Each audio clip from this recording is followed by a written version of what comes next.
Guys, आज आम्ही बनवणार आहे उकडीचे मोदक। चला बघूया उकडीची मोदकची रेसिपी। आता आम्ही मोदक बनवण्यासाठी नारळ खवून घेतलेले आहे। गूळ अर्धा किलो चिरलेला घेतलेला आहे। पहिल्यांदा आपण गॅसवर कढई ठेवू।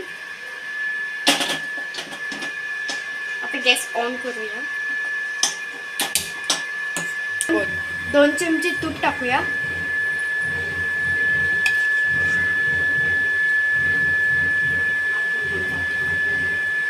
अजून 2 टाकूया।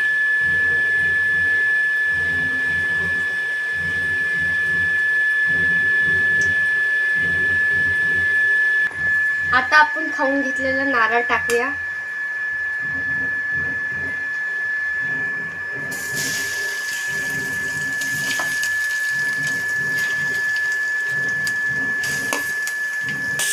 आता आपण हलवूया।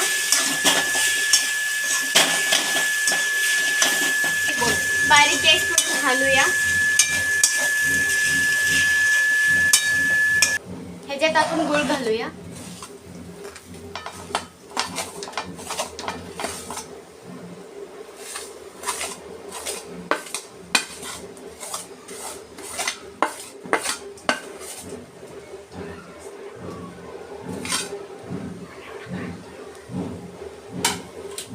थोडासा गूळ जास्त वाटतोय तर आपण थोडासा काढूया। आता आपण मिक्स करूया बारीक गॅसवर।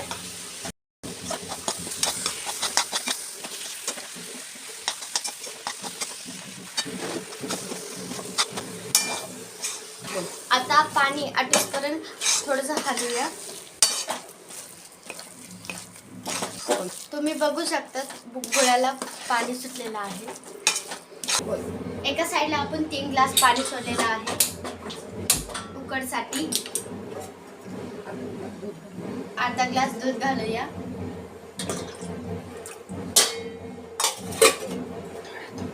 थोडं तूप घालूया।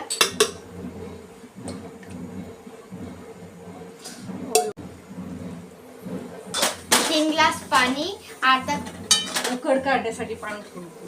3 ग्लास पाणी, अर्धा ग्लास दूध आणि थोडंसं तूप टाकलेलं आहे उकडीसाठी। गुळाचं पाणी आटलेलं आहे। सारण एकदम सुक्क झालेलं आहे। आता आपण त्याच्यात थोडीशी साखरेची पावडर टाकूया। विलायची पावडर टाकूया।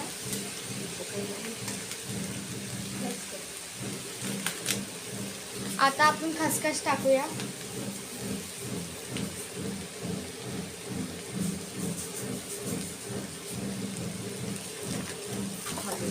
आता आपण त्याला मिक्स करूया।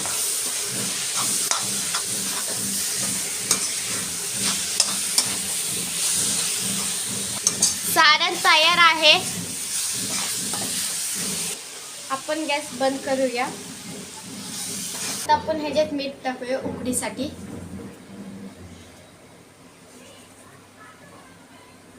आता आपण 2 वाटी तांदळाचं पीठ टाकूया।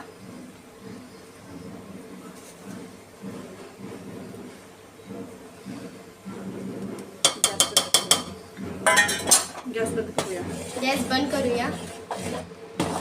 आता आपण ह्याच्यावर झाकण ठेवूया।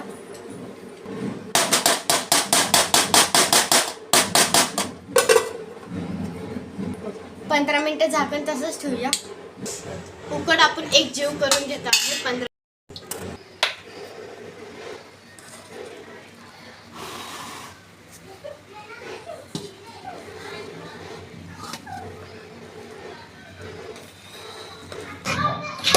उकड आमची अनलिमिटेड झालेली आहे।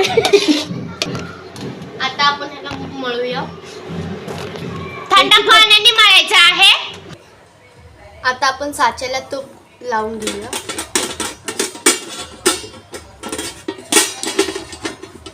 आता आपण त्याच्यावर गोळा ठेवूया। पॅक करूया। असं बोटाने प्रेस करूया आतपर्यंत।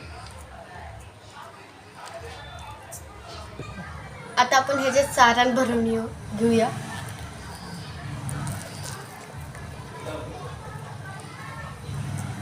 आता आपण त्याला पॅक करून घेऊया. चांगले करायचे पॅक, नाहीतर थोडंसं केलं ना तर आपण स्टीम देताना ते. आता आपण ह्याला खोलूया.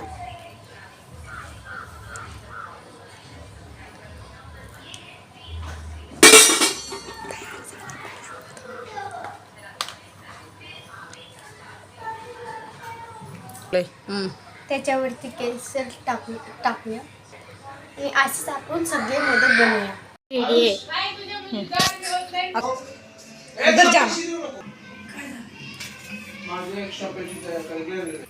आमचे मोदक रेडी आहे. जर तुम्हाला आवडला असेल लाईक शेअर कमेंट करा.